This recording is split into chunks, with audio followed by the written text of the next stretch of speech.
Perang 30 tahun, awalnya dimulai sebagai perang agama, yang tumbuh dari konflik antara Katolik Roma, Jerman, dan para pemeluk Protestan. Hal ini berkembang, menjadi sebuah kontes politik penguasa Habsburg di Kekaisaran Romawi Suci, yang berusaha memperluas kendali mereka di Eropa, sementara, sejumlah kekuatan lainnya seperti Swedia berusaha membatasinya, Prancis pada khususnya. Meskipun juga kekuatan Katolik, khawatir dengan prospek hegemoni Habsburg di Eropa.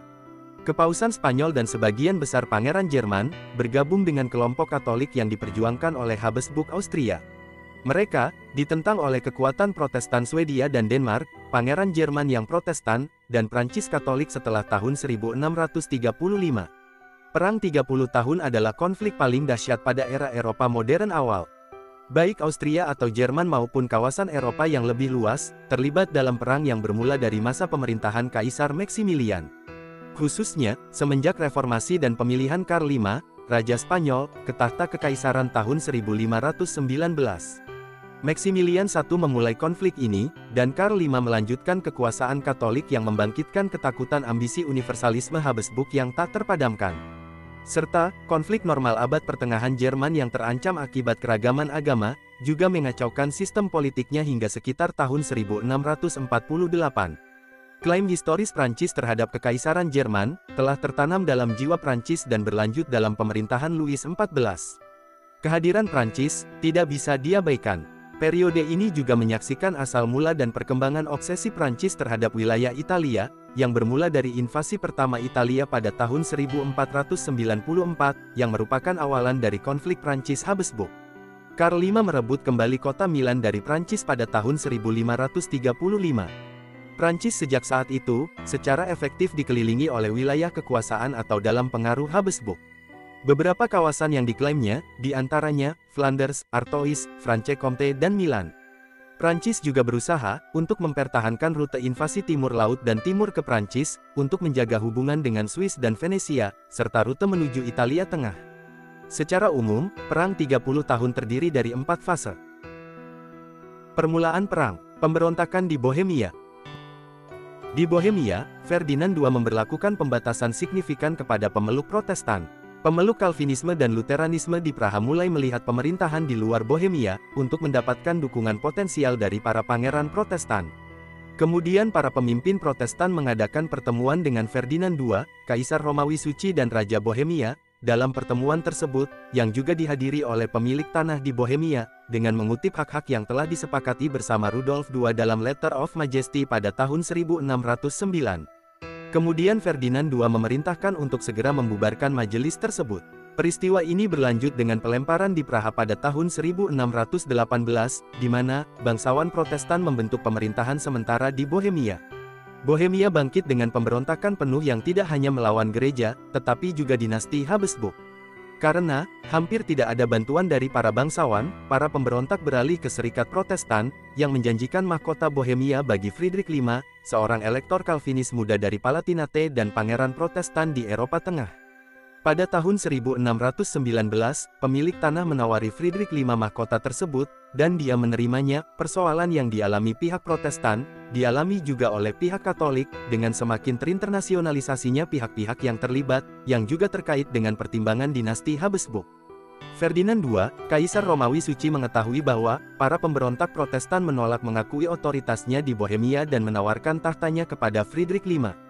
Dia bertekad mengusir orang-orang Protestan dari wilayahnya, walaupun tidak memiliki tentara. Kemudian Ferdinand II meminta bantuan pihak luar.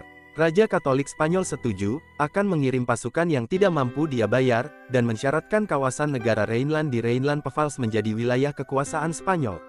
Maximilian I dari Bavaria juga mengirim tentara, dengan harapan mendapat balasan atas masalahnya di wilayah Oberpfalz, juga persoalan jabatan Friedrich V yang menjadi elektor di Kekaisaran Romawi Suci. Intervensi Katolik. Tentara Protestan mengepung kota Wina, ibu kota Habsburg, hingga kedatangan tentara Katolik pada tahun 1619. Belanda tidak dapat memberi bantuan kepada orang-orang Protestan, karena mereka sedang berjuang memerdekakan diri dari Spanyol. Beberapa negara Protestan Jerman juga menolak memberikan bantuan, karena takut akan pemberontakan Katolik di wilayah mereka sendiri. Namun, dengan adanya tentara Spanyol dan uang yang sudah ada, internasionalisasi krisis di Bohemia telah sampai pada titik tanpa hasil. Pada tahun 1620, Liga Katolik mengumpulkan sebagian besar tentara Bavaria yang terdiri dari 30.000 tentara. Pangeran Johannes von Tilly yang memerintah tahun 1559 sampai dengan 1632 memimpin pasukan Katolik. Pangeran Flanders yang tertekan dan juga peragu berhasil menaklukkan Austria Hulu, kemudian mengalahkan tentara Serikat Protestan pada pertempuran Gunung Putih, dekat Praha, di bulan November. Dengan kekuatan Katolik yang sekarang memegang Bohemia, tentara Tilly kemudian menguasai Silesia, Moravia, Austria, dan bagian dari Oberpfalz. Tingkat kemenangan Katolik memperluas perang, meningkatkan penentuan Jerman untuk menghancurkan semua perlawanan Protestan, di mana pada saat yang sama, pasukan Protestan menentang semua akibatnya. Pasukan Protestan Friedrich V terus bertempur dengan mengandalkan bantuan dari Prancis dan negara-negara lain, yang memiliki alasan serta ketakutan akan perluasan kekuatan Habsburg di Eropa Tengah. Friedrich V juga berharap bisa meyakinkan James I dari Inggris, bahwa kemenangan Liga Katolik akan mengancam Protestanisme. Tapi Raja Inggris telah menaruh harapannya pada pernikahan anaknya, Charles I, kepada saudara perempuan Philip IV dari Spanyol. Persaingan dinasti sebanding dengan agama. Perang terus berlanjut, dan tentara Tilly memenangkan serangkaian kemenangan kecil. Pada tahun 1622, tentara Spanyol mengalahkan pasukan Belanda di Yuli di Rhineland, dan bantuan bersenjata Inggris kepada Friedrich V melalui Belanda menjadi tidak mungkin. Untuk saat ini, kekuatan Friedrich hanya efektif dengan gerombolan tentara bayaran yang suka menjarah di wilayah Jerman bagian timur laut. Kemenangan Tilly atas tentara Protestan pada tahun 1623 dan penaklukan sebagian besar Palatinate, memaksa Friedrich V meninggalkan klaimnya atas tahta Bohemia setelah menjadi raja selama satu musim dingin. Juga didorong oleh kemungkinan bantuan baru dari Inggris setelah rencana James I, yang akan menikahkan anaknya dengan putri Spanyol. Friedrich V pun berpaling ke utara, yaitu ke Skandinavia untuk mendapatkan bantuan. Intervensi Denmark. Christian IV memerintah dari tahun 1588 sampai 1648, adalah Raja Protestan Denmark, yang memiliki ambisi dan kekuasaan. Dia juga adipati negara bagian Holstein di Jerman Utara. Selain suka berjudi, dia juga adalah seorang pekerja keras, yang ingin memperluas pengaruhnya, bahkan memperluas wilayah kekuasaannya di negara bagian utara Jerman. Kesulitan Friedrich V tampaknya memberikan peluang kedaulatan atas Denmark seumur hidup. Pada tahun 1625, dia memimpin pasukannya ke negara bagian utara Jerman, dengan asumsi bahwa Inggris dan Belanda, dan mungkin orang Prancis juga, akan segera mengikuti kepemimpinannya melawan Habsburg. Namun Raja James I dari Inggris telah meninggal dan digantikan oleh Charles I, di mana kebijakan provokatifnya menghasilkan pertentangan yang meningkat di parlemen, sehingga memberinya sedikit waktu dalam mempertimbangkan kepentingan Protestan di negara ini. Inggris dan Belanda hanya mengirim sejumlah uang dan beberapa ribu tentara untuk membantu Raja Denmark tersebut. Selain itu, Louis XIII dari Prancis, yang mengepung pemeluk Protestan di La Rochelle, serta memberikan bantuan kepada Denmark, hanya untuk membantu perjuangan melawan Habsburg. Albrecht Wallenstein memerintah dari tahun 1583 sampai 1634, adalah seorang bangsawan Bohemia yang kaya raya, dan pemasok para tentara. Lahir dan besar dari keluarga Lutheran, kemudian beralih menjadi Katolik di usia 20 dan menjadi jenderal Katolik terkuat. Fakta, bahwa seorang mualaf bisa naik ke posisi yang begitu kuat, mengungkapkan, bagaimana perang agama berkembang, tidak hanya meliputi perjuangan dinasti antara penguasa Prancis, Spanyol, dan Austria, seperti halnya Swedia dan Denmark, tetapi juga semua tentara bayaran yang beruntung memainkan peran utama. Wallenstein adalah seorang mahasiswa astrologi yang bersemangat, ambisius, kejam, dan memiliki temperamen keras. Temperamennya cepat berganti antara kemurahan hati yang ekstrim, menjadi kekejaman yang mengerikan. Dia juga disertai seorang algojo yang selalu menunggu perintah tuannya. Wallenstein dipercaya Ferdinand II, serta diangkat menjadi pemimpin sebuah tentara yang direkrut dari negara bagian untuk tujuan Katolik, dan bergerak menuju utara bersama 30.000 pasukan. Tentara Katolik mengalahkan Denmark pada tahun 1626, yang kemudian bergerak ke pantai Baltik, menyeberang Denmark, dan menghancurkan semenanjung Jutlandia. Wallenstein berhasil membuat lawannya gelisah di negara-negara Katolik.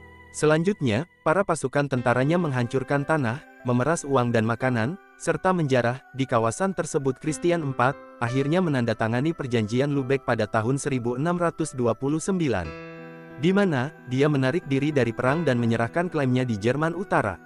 Perjanjian tersebut kurang drastis daripada apa yang mungkin terjadi, karena perang yang tampaknya tak berujung itu banyak terjadi di beberapa negara bagian Katolik Jerman.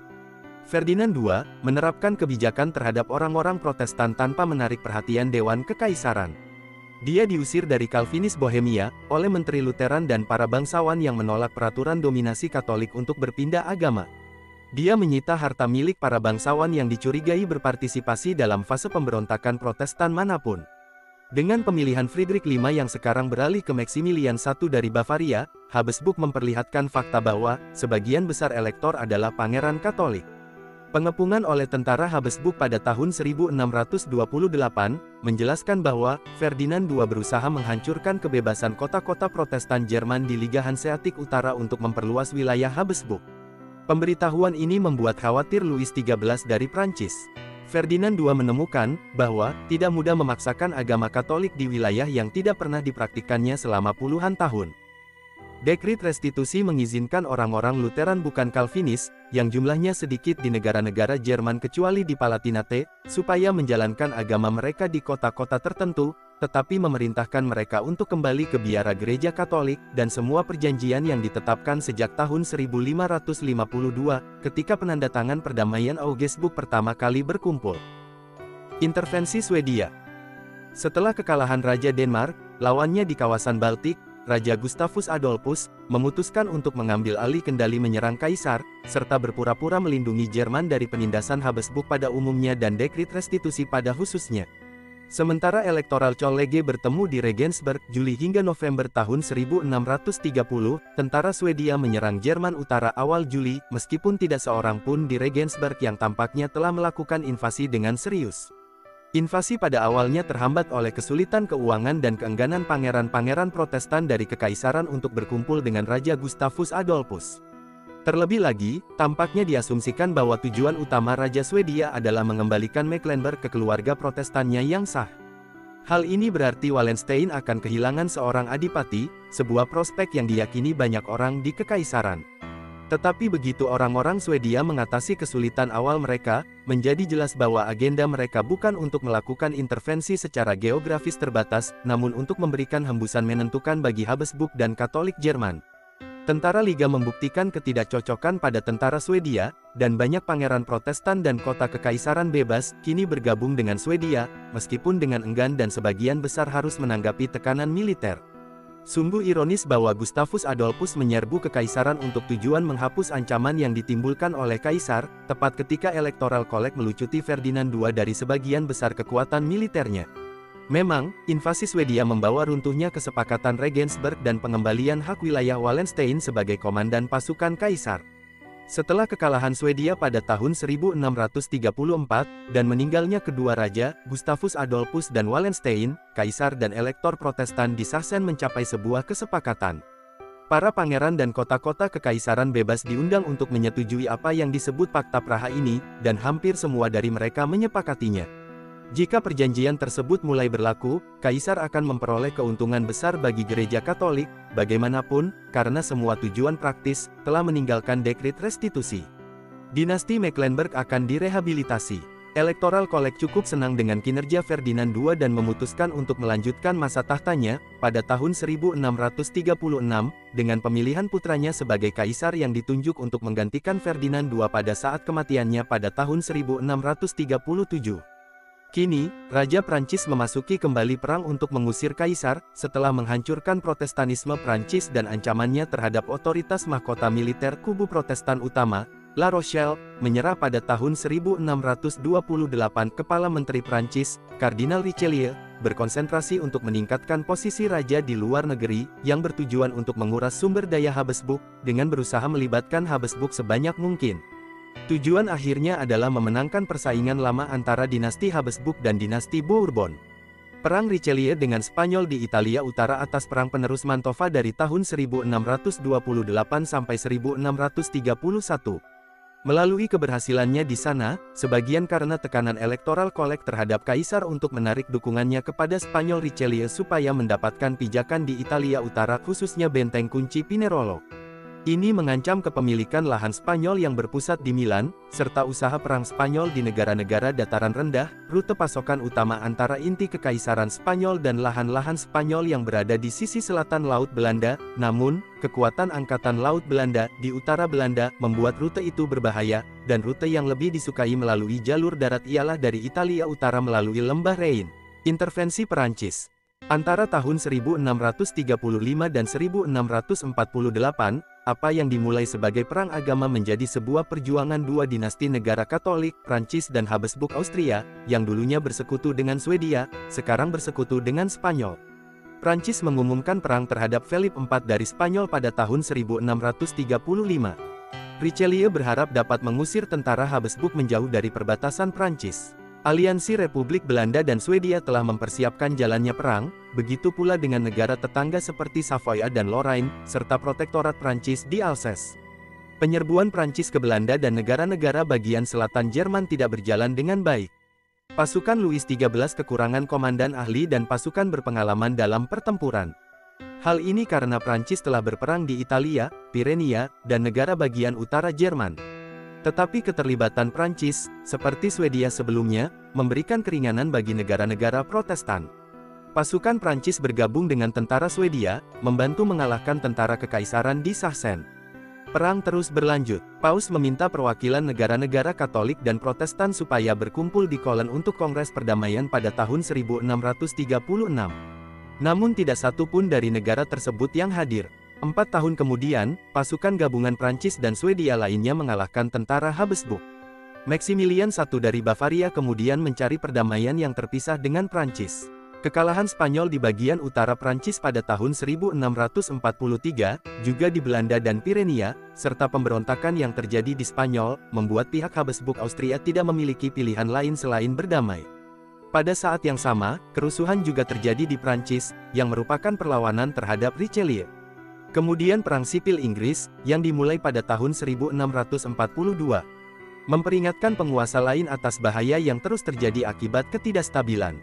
Penduduk Swedia telah lelah dengan peperangan yang penuh dengan kabar korban jiwa yang terus berjatuhan. Di negara-negara bagian di Jerman, seruan perdamaian bergema dalam musik dan drama. Para menteri Lutheran menentang perang dari mimbar.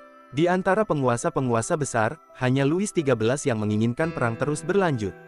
Bahkan dia juga membantu mensubsidi invasi Hungaria oleh Protestan Transilvania pada tahun 1644. Saat pasukan Swedia dan Transilvania mengepung ibu kota Kekaisaran Wina, Ferdinand III memerintah dari tahun 1637 sampai 1657, yang telah menggantikan ayahnya, mengakhiri perjanjian damai dengan Pangeran Transilvania, dan berjanji untuk menoleransi Perdamaian Westphalen. Selama periode 4 tahun, partai-partai yang bertikai Kekaisaran Romawi Suci, Prancis, dan Swedia secara aktif melakukan negosiasi di Osnabrück dan Münster di Westphalen. Akhir perang tidak hanya berakhir dengan satu perjanjian, tetapi oleh satu kelompok perjanjian seperti Perjanjian Hamburg. Pada tanggal 15 Mei tahun 1648, Perdamaian Münster ditandatangani, serta mengakhiri perang 30 tahun. Lebih dari 5 bulan kemudian, pada tanggal 24 Oktober Perjanjian Münster dan Osnabrück ditandatangani. Depopulasi pasca perang. Perang 30 tahun merupakan malapetaka terburuk, juga bencana medis terbesar dalam sejarah Eropa modern, karena tidak memiliki data sensus yang baik. Para sejarawan mengekstrapolasi hasil penemuan di daerah yang mereka teliti. John Teibault setuju dengan kesimpulan dalam Der Dreißigjährige Krieg und das Deutsche Volk 1940 karya Gunther Franz, bahwa telah terjadi penurunan populasi yang signifikan, tetapi bervariasi secara regional, berkisar 50%. Dia mengklaim hasil temuannya adalah yang terbaik dari yang pernah ada. Perang secara langsung telah membunuh tentara dan warga sipil, menyebabkan kelaparan, menghancurkan penghidupan, mengganggu perdagangan, menunda pernikahan dan persalinan, serta memaksa banyak orang untuk pindah. Penurunan populasi di negara bagian Jerman sekitar 25% hingga 40%. Beberapa daerah lebih banyak terkena dampak daripada yang lain.